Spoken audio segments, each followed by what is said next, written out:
Skunde mag secondary e Imbo ma Kenya sani koro chako tiyo kod okenge kod yore mamoko e rito alwora kod duoko piny nengo mar stima.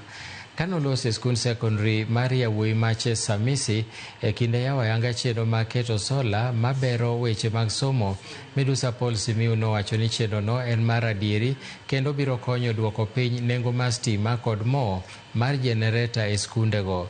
Japuonj maduong' mar sikund yawuoyi mache Masisi, Christopher Serem, nolero chandruoge ma sikundno osekale e kinde ma stima onge ka nong'ad sitima e kinde mokalo, kowacho ni chenro mar kelo sola obiro e sa mowinjore mar neno ni chenro mag somo ok orochore e yo moro amora.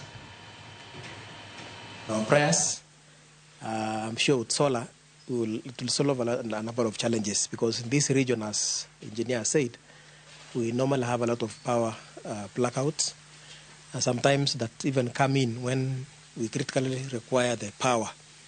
So I want to really thank God for this opportunity. For the last 2 weeks that we've had solar on, our programs, our operations have been very smooth.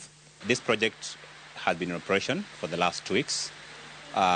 Its main responsibility or its main function is to help the school reduce its electricity bills, which before the solar plant was installed stood at an average of 222,000 shillings per month in grid costs and an extra 60,000 average in generator fuels every month. So in total, we are talking about a bill of 282,000, currently reduced to just about 5,000, give or take. The solution has been designed to power all electricity requirements in the school.